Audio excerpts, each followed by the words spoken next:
To avoid suffering is to deny healing. This from renowned spiritual teacher and best-selling author Marianne Williamson. Join us here at Book Circle Online as we get ready to gab with Marianne herself. This is Book Circle Online, featuring in-depth discussion, insight, news, and commentary on all the world's leading book titles and their authors. And now, Book Circle Online.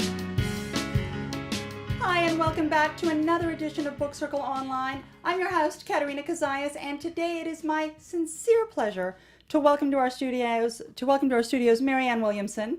Thank you. Thank you so much for being here. Thank you for having me. Marianne, your new book, Tears to Triumph, a spiritual journey from suffering to enlightenment, offers us an impassioned spiritual perspective on depression and the epidemic of overmedication that is sweeping our nation. Marianne, what is sadness? Well, sadness is part of the human condition. You know, Buddha said that life is suffering. We are spiritual beings. We are love. That is who we are, and that is what we are here to do.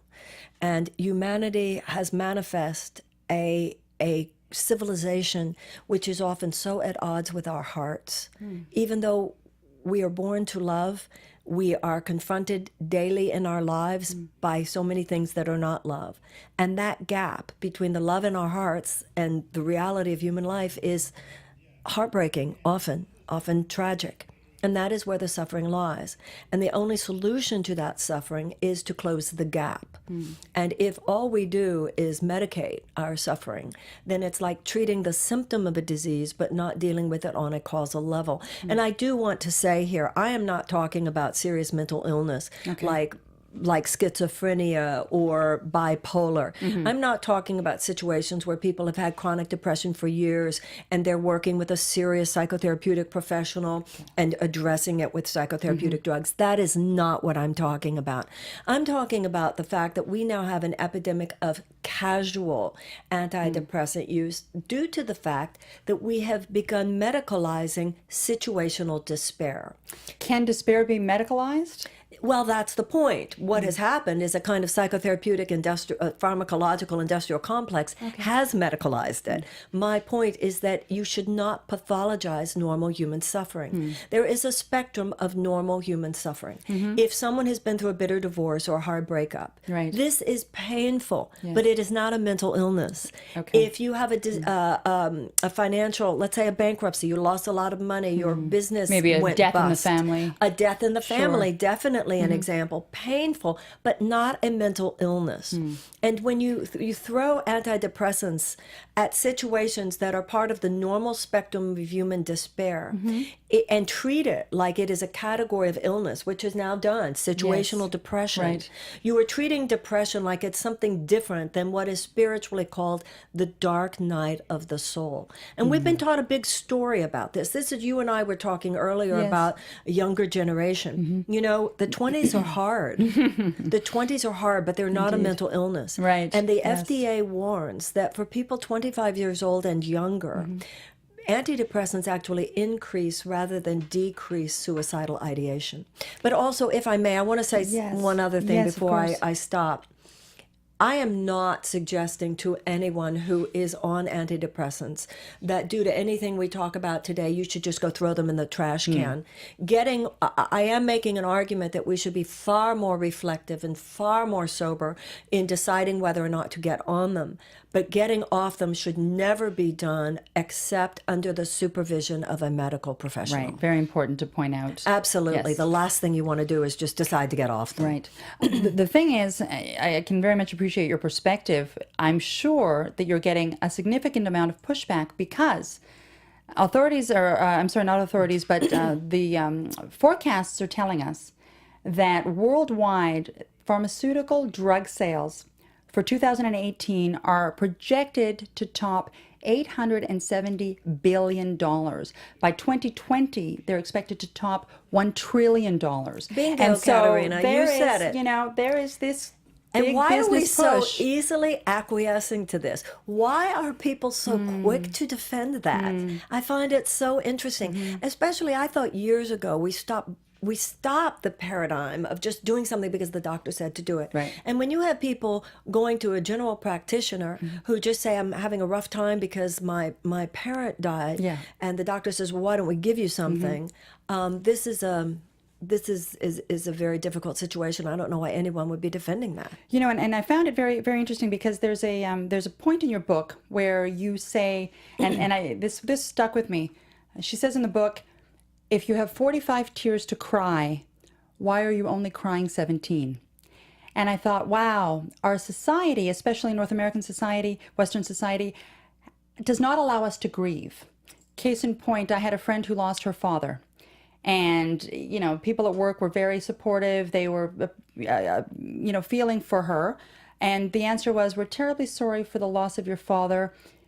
Take the time you need, but we hope you'll be back at work by Monday. Exactly. Wow. Exactly. And that person may need 3 weeks to get through because that. we have allowed the dictates of a business model to dominate our society. This idea of productivity, and my feeling is, what could be more productive than grief? Because it is transforming your sadness and learning from it and moving through it in a healthy way. So what you're saying, and we all have these anecdotes. We all have these stories that we can tell about the craziness, and also a big part of this also, Katerina, is the very paradigm of happiness production that we have bought into in our society is actually a setup for despair. How so? Buddha said that life is suffering, Okay. meaning in the ways that you and I talked about earlier, and that things of this world can only provide temporary happiness. So we're taught that in order to be happy, decide what would make you happy and go for it. That job or that money or that sex or That car. that person, Sure. that car, that house. So half our time is spent struggling and grasping for this thing we think would make us happy. Then once we get it, as Buddha said, things of this world can only bring temporary happiness. The fairy dust will rub off, which is another way you can say that is the idol will crash, because you saw that as the source of your happiness. And the false so the idol. other half of our time is spent in despair over the fact that what we thought would make us happy didn't. Rather than the spiritual realization that it is our capacity to love one another that produces happiness. It is our capacity to build bonds, meaningful relationships with the universe in which we live and other people, which, by the way, is the greatest mode of success production, because it makes me comfortable in my skin. If I'm comfortable in my skin because I feel I live in a supportive universe, you know, Einstein said the biggest decision we have to make in our life is, do you live in a friendly or a hostile universe? So the world we live in, this over-secularized worldview says it's all just random events. Okay. How can we not feel terrified?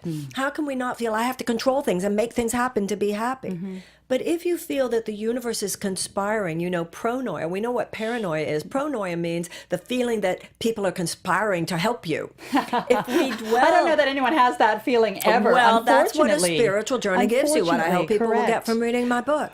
The more we are more attitudinally existing within a construct, a spiritual construct of a friendly universe held together by our loving relationships, then and only then can you feel spiritually at home here. Can you feel comfortable in your skin, and then you go for it. You have a terrific line in your book that talks about the metaphor between the wave and the ocean. Would you share that with our viewers? Well, this is from A Course in Miracles. It is the idea, the Course in Miracles says, you think you are a wave separate from other waves, when really there is no place where one wave stops and another wave starts. It's like you think you're a sunbeam to the sun separate from other sunbeams.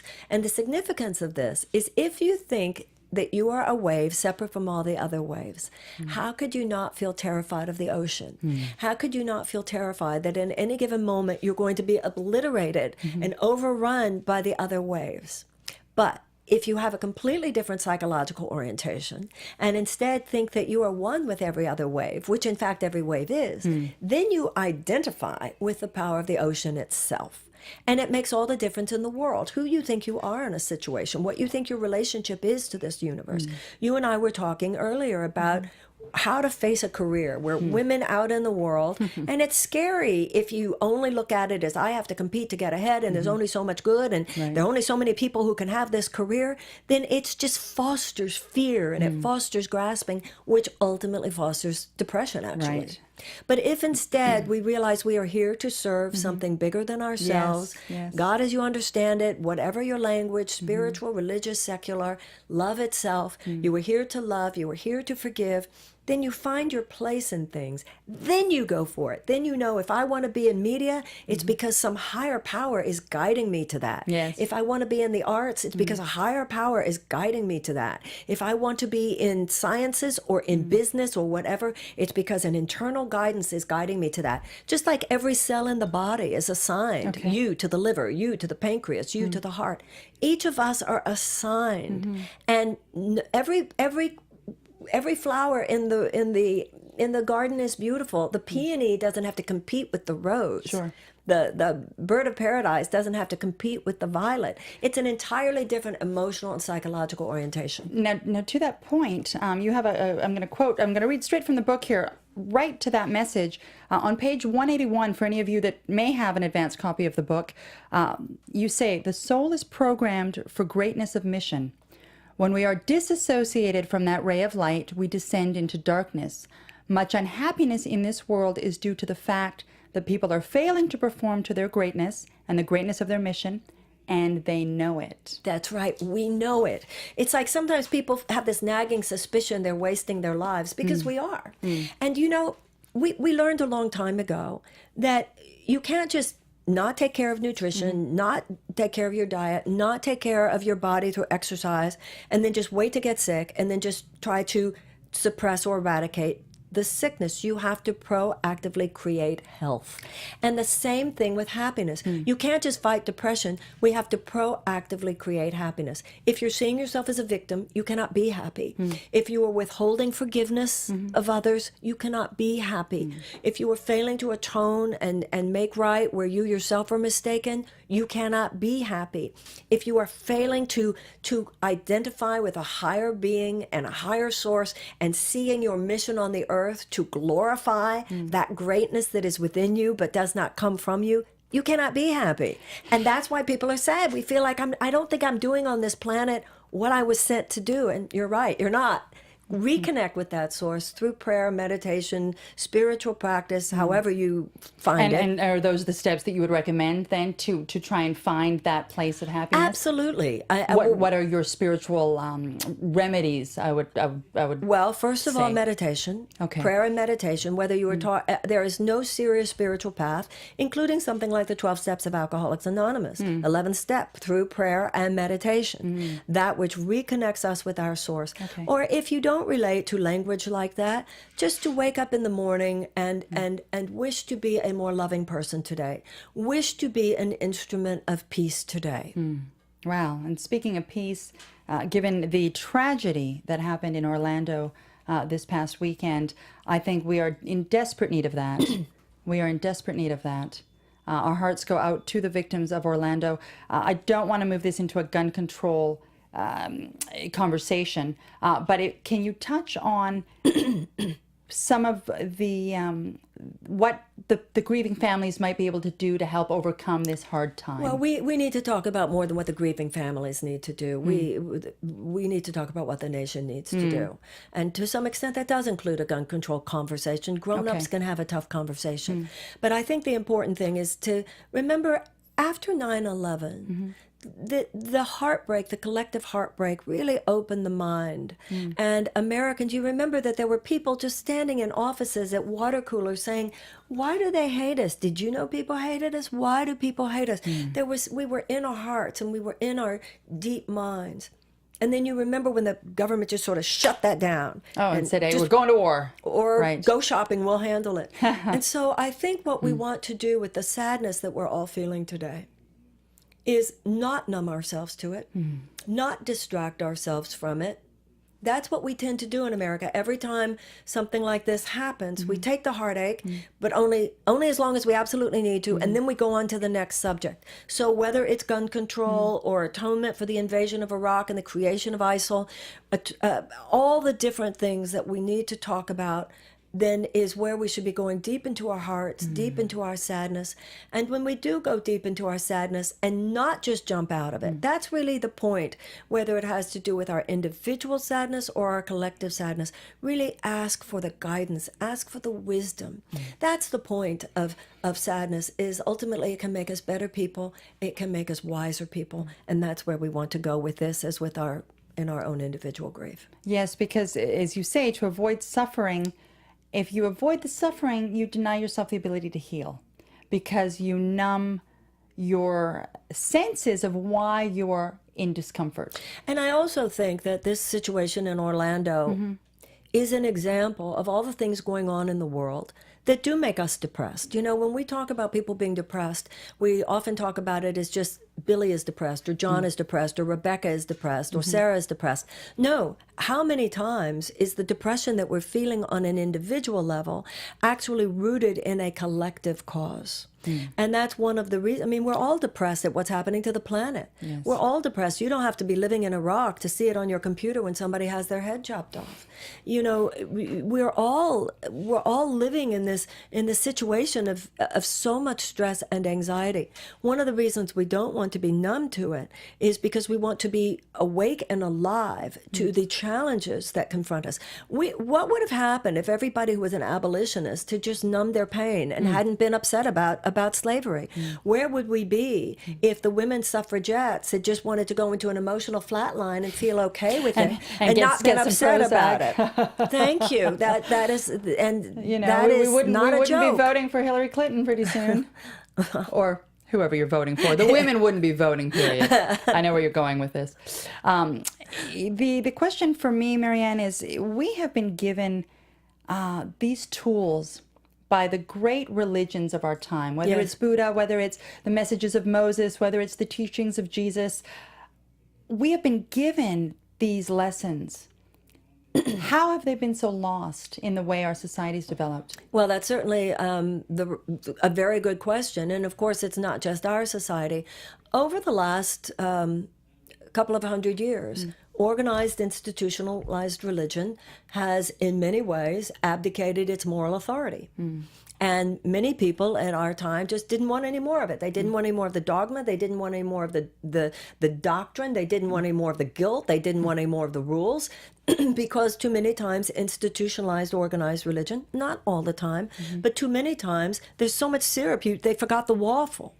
Well, what a lot of people have come to understand over the last few decades is that they found that they had thrown away the baby with the bathwater. That's why books like A Course in Miracles, which is not a religion, have become so popular. People want the internal mystical gold. That's why the book talks about Buddha and the Old Testament and the New Testament. Yes. And of course, there's Muhammad and there's Hinduism and there are all the great religious Absolutely. teachings of the world. I'm not an expert on all of them, but I took 3 that I can talk about in terms of universal spiritual themes. And among all of them, there is the theme, without compassion, we cannot be happy. Without forgiveness, we cannot be happy. Without atonement for our own mistakes, we cannot be happy. And so a society and a culture which has arisen in which there is no conversation about our responsibility to each other and brotherly love and brotherly connection is a culture that cultivates a lack of happiness. And then it's like depressed people. Yeah, go ahead. I'm sorry. Well, it's like sad people today, depressed people today are like canaries in the coal mine, and the canaries are dying, but the owner of the coal mine is saying there's something wrong with the canaries. Right, but they're trapped in this, toxic. Yes. And so coal mine. and that's why it's so dangerous to think that you have a problem. In fact, sometimes neurosis is best reflected not by what makes you upset, but by what doesn't make you upset. If you're not grieving about Orlando today, there's Yes. something wrong with you. Of course we should be sad. You should be sad when situations are sad. And not go look for medication. Well, and also there's this whole story that we've all bought into about depression as a chemical imbalance. But I'd like to ask you and ask all your listeners, who do you know that was diagnosed and prescribed antidepressants, had their brain chemistry checked first? It's a questionnaire. There is no blood test for depression. There is a questionnaire. Now, once again, I'm not in any way stigmatizing mental illness. I'm not in any way minimizing mental illness, but neither should we pathologize normal human suffering. And there is a spectrum of normal human suffering. And the fact that we suffer when situations are tragic means that we're mentally healthy, not mentally ill. Speaking of mentally healthy, I was introduced to your work by a dear friend of mine, Thomas. And I have delved into some of your material. I am also a student of A Course in Miracles. One of the themes that underlines all of this is forgiveness and atonement. Why do people find it so difficult to forgive? Well, first of all, it's understandable why we find it difficult to forgive. Sometimes people hurt our feelings. Sometimes people betray us. Sometimes people abandon us. Sometimes people transgress. Sometimes people steal from us. How do you then, if they have done all those things, move past that? Real forgiveness is a shift in self-perception, as you know, from body identification to spirit identification. What does that mean? That means that I can learn, and this is what the spiritual journey is, to primarily focus not on what happens in the realm of circumstance, but what is spiritually true. What is spiritually true is that we were all created as innocent beings, and we were not created to be at the effect of lovelessness in ourselves or in others. Now, if you hurt me, let's say you did something to hurt me. Okay. If I focus on what you did to me, this is how powerful the mind is. Okay. If I focused on what you did to me, then I will not I will not be able to escape the direct experience of what you did to me. Okay. And the anger, the frustration, the anxiety. And the and the pain. Yes. If I am willing to shift my focus, just my willingness, sometimes it's simple. Sometimes it's a little thing. It's easy as, oh, lighten up, Marianne. Right. Sometimes you hit me in a deep childhood trigger, a wound, and I really need God's help with this. But I am willing to stop focusing on your guilt. That is the only thing that will free me from the experience that puts me at the effect of your guilt. Okay. What the Course in Miracles says is that miracles occur naturally as expressions of love. Okay. So if you did something to hurt me, the universe is like a GPS. If I took a wrong turn, it automatically recalibrates to get me to my destination. So if you hurt me, the Course in Miracles says the universe is automatically calibrated to give me that which is mine. But if I am angry at you and I close my heart to you, I'm deflecting the miracle. So I forgive you as an act of self-interest. And you feel the lightness of the weight of that forgiveness. Exactly. By releasing it. Not that this is easy. Yes, no, it's not. And sometimes we have to ask God's help. Yes. But bitterness does not bring the correction. Bitterness does not bring the correction. I always say you can be bitter or you can be better. I don't wish to be at the effect of your transgression. So to the best of my ability, I take responsibility for any part I might have played in the disaster. I forgive myself then, I forgive you, and I'm willing to allow the universe to repair that which has been broken. With intent to become a happy person. You bet it. That's the whole point. It's the only way I can be happy. If I wish you, if I'm always pointing my finger at you, the idea on a metaphysical level is that because every wave is connected to every other wave, we are a part of each other on the level of mind. If I'm attacking you, I am attacking myself. If I am saying you do not deserve to be happy, I am subconsciously training my own mind, programming my own mind to not allow me to be happy either. It's, this is a lot easier said than done, but it's the only thing worth doing if we wish to live peaceful lives. Now, our demographic here at Book Circle Online, we broadcast via podcast, via YouTube, via our website here at Book Circle Online, but our demographic tends to be a little younger, millennials, people in that age. And one of the things with depression in the United States, the median age for depression to be diagnosed is 32. And I find that an interesting age because that's also the age of some of our viewers and listeners. What is it about that age as a median age that you feel may get people feeling as though they're sad, anxious, depressed?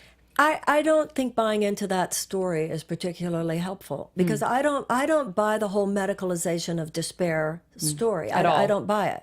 So I challenge the assertion that this is a medical issue.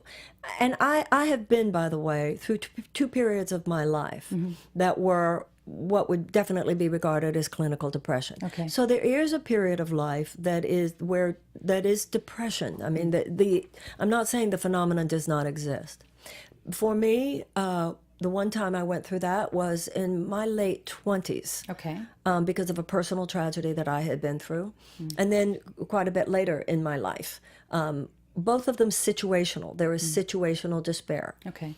By the time you're in your early 30s in our society, you are beginning to be confronted by the gaps between the organizing principles in our society and the truth in our hearts. Such as? Well, you've been taught what would make you happy. You need to go out there and make it happen. So you need to go out there and make it happen. By the time I'm in my early 30s, I should be able to do that. I should have Number my house, one. my car, my wife, Right. my life. First of all, we have the issue of the terrible income inequality in our society. Once again, you don't want to be numb to that. You need to be out there as an activist, working on this, getting the money out of politics so that all the money, so many of the material resources of our country stop being siphoned off into the hands of a very few. When you have a tiny portion of the American population controlling the vast, vast majority of wealth, then that squeezes too many people out of a shot at thriving entrepreneurship and thriving careers. Of course, this makes us depressed.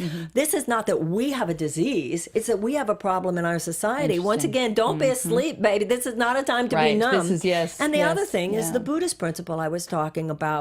We've been told a bill of goods that will make you happy. You know, if my book sells, it'll make me happy for a bit. It absolutely will. But if I have the idea that my fundamental happiness in life will come because my Depends book on sells, that, yes. then that's a setup for despair, not for happiness. Why are we not teaching our children, going into our schools and relaying some of these messages more heavily than we are? Because love is radical. And also because love Heaven doesn't... forbid there's love in the world. Well, yeah, and also, there's no one to blame. It's a thought system that dominates the planet. So it's no one out there doing this to us. We are all part of this. And we dismantle that thought system by dismantling it within ourselves. And that's what the search for enlightenment is. A serious spiritual path is an unlearning. It's not a learning, it's an unlearning of a mental mindset dominated by fear. And then what happens is that we experience this transformation. We surrender one thought system based on fear. We accept instead a thought system based on love. Then we go back out into the world like you're doing and like I'm doing. You and I aren't like sitting home just just meditating. Right. We meditate and then we go kick do something, ass. right? And we take these principles in Yeah. whatever way they're flowing through us. Absolutely. And so whether you're a teacher or whether you're a business person or whether you're a politician or yes. whether you're an economist or whatever, you become, in the Old Testament, God said to the Israelites, I will make of you a nation of priests. And what's happening today is people are rising up and this new priesthood that whatever you do, you stand within that space at the highest level of excellence, not just to get something for you, but in order to hold an alternative, the possibility of a new kind of life. And that's this new priesthood. And by the way, you'll be more successful at what you do by definition because you'll have charisma and you'll have passion and people will go, whoa, what's he got? What's she got? And then you go, well, I just meditated this morning. So point to viewers, meditate. Yeah. Marianne, one of the things that we definitely want to touch on is how people can find their light. You talk about finding light, and I'm going to say it. It's been repeated countless times over. It's a quote of yours. It's often attributed to Nelson Mandela. Yeah. It is one of your most famous quotes, and that is, our deepest fear is not that we are inadequate. Our deepest fear is that we are powerful beyond measure. That it is our light and not our darkness that frightens us. Why are so many people frightened to come into their own? Well, that paragraph is from my book, A Return to Love. And Return to Love is reflections on the principles of A Course in Miracles. So the point that you just quoted is straight out of A Course in Miracles. We are taught to identify with the notion of a small, separate self, that I'm separate from you. That, in A Course in Miracles, is called the ego. When I realize that I'm part of something bigger than myself, that is the death of the ego. So the ego says, no, don't go there. Right. Don't go there. I'll die. You'll die. But actually, it will die. Right, for the It's betterment how of you can live. Right. Right. So Okay. what the ego says no is what the spirit says yes. And so how do we find the light? First of all, the light is there. The light was created by God. Okay. You do not generate your own light. You're the faucet, you're not the water. We find the light by acknowledging the light. You acknowledge a power in you, but not of you. You acknowledge a higher power. You acknowledge God as you understand God, whatever your language is. You acknowledge that this is not just about me. Something much bigger is going on than just me, but it lives in me. And at that moment, your synapses just explode with light. Do you believe in destiny? What I believe is that every situation, I am destined to meet you. Okay.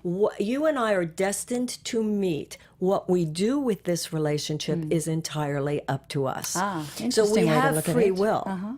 Free will. So I am destined to have this relationship, but what we do with the relationship is completely up to us. If we Which makes one very powerful, actually. That's incredibly every powerful. thought is extremely Yes. powerful. So all relationships, according to A Course in Miracles, all relationships, and I talk about this in this book, there's a whole chapter on relationships. Yes. All relationships are assignments. Okay. And the assignment represents maximal growth opportunity. But we've all been in relationships where either we or the other person didn't take advantage of the maximal growth opportunity, Right. which means you'll just meet another person down the road, maybe in another city, another body, who will represent the same lessons until we learn them. And by the way, that is one of the areas, God knows, where we have our most suffering and our own pain is relationships that crashed and burned. Well, because I think we've been fed this fairy tale story. You will be okay when your Prince Charming shows up. You, as a man, need to be protective of a woman. And we haven't been taught that we can find a lot of those things in ourselves first and then be able to share them. Well, I think men should be protective of women, and I think women should be protective of men. And I think women should be protective of women, and men should be protective of men. So that's not a fairy tale that we should be protective of each other. But what you were referring to, of course, in the Course in Miracles classic is fairy called tale, the yeah. special relationship, Right. which I talk about in the book.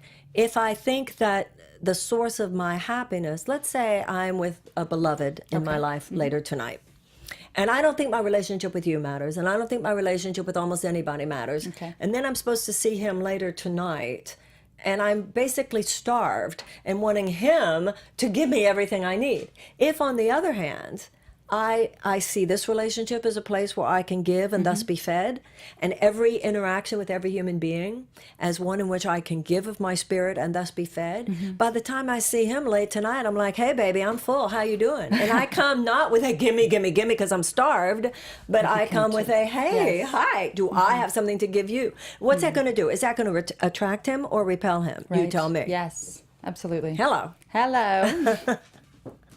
Did some research on that one. Yes, thank you. The underlying message you want to make with this book, I know you're not out to attack the pharmaceutical industry. No. However, you are wanting people to understand that not necessarily medicating yourself for the little things is the way to go. Well, that's just one little piece of the book. This book is about how to navigate sadness. It's about realizing that sadness is part of life until we're enlightened beings and until we're a enlightened world. And that being sad when situations are sad is appropriate. And that much of our sadness is about collective issues that we all need to address. And that all the great religious systems address sadness. All of them address sadness. Jesus suffered on the cross. The Israelites were suffering as slaves. But the point is, Buddha said life is suffering, and then that led him on the journey to his enlightenment and nirvana. The Israelites were enslaved as in Pharaoh, Egypt, and then that led to their journey to the promised land. Jesus suffered on the cross, and that led to the resurrection. So whether we're talking about nirvana or the promised land or resurrection or inner peace or enlightenment, it's ultimately the same thing. It's the idea that we can evolve to a level of consciousness in which we have been delivered from our suffering, and suffering is no more. Do you feel you have reached that place? I have not reached that place on a 24/7 basis. I am not a fully enlightened human being, but I certainly consider myself someone who's on the journey, and I think I live a happy life. Okay. I know I live a happy life. I think the point in this book, though, is that even the happiest life has some sad days, and that's okay too. And that's okay. I think that's okay. part of the message. If That's I ever okay. become a fully enlightened master, I'll tell you all about Call it. me, please, I'm let me not know. there yet. But right now, I'm a person who lives a happy life. Okay. I have some sad days, but I Yes. feel that my understanding of these issues has given me the tools by which to move through them, hopefully grow from them, and become a better human being. Yes. Your book tonight, you're launching your book. Would you tell us where, if you're in the Los Angeles or Southern California area, we can come and see you tonight? You can come and see me live, and you can live stream it from anywhere in the world at Marianne.com. So if you're in Los Angeles, I will be at 7:30 tonight at the Saban Theater, 8440 Wilshire Boulevard in Beverly Hills. And if you're not there, please go on to Marianne.com. You can live stream it, and the book is available now. It's available at Amazon.com. The official pub date is tomorrow. Tomorrow, yes. So if you order it now, you can get it. And my deepest hope is that it brings comfort to someone either going through a sad time now or trying to more deeply understand the sad times that all of us do go through. You have had a 30-year career, perhaps more. 33. 33-year career in counseling people through grief, Yes. in spreading the message of love. It's clearly not a message that can stop being spread. And so I thank you for continuing to write. This is, Marianne, is this your 10th or your 13th book? It depends if you call every prayer book. If you count that, you count the children's books. But Okay. yeah, at least It's 12. At least 12 books, Yeah. 4 of which were #1 on the New York bestsellers Yes, list. I've done very well. I wish you all the very you. much success with this book. And I wish you great success with all the great work you do, Thank too. you, thank you. This was a pleasure to read, and I highly recommend it for. I don't want to say for anyone going through a time of grief, because it is not about that. If you are going through a time of grief, please pick this up. It will help immensely, I believe. And if you're not going through grief, it's still a very important book to read through, because at times as human beings we will go through periods of sadness. Sadness is part of And, where we live. and this will very much make you not feel alone, and I think that's important.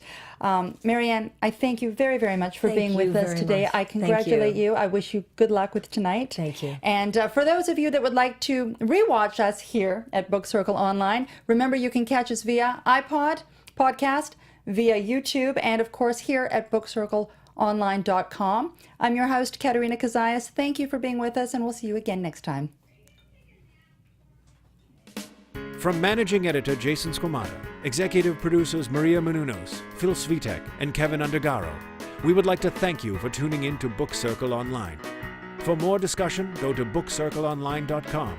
And if you have comments, questions, or book title suggestions, write us at info@bookcircleonline.com. I'm Sir Richard Wentworth, and this is Book Circle Online. BCO, join the circle.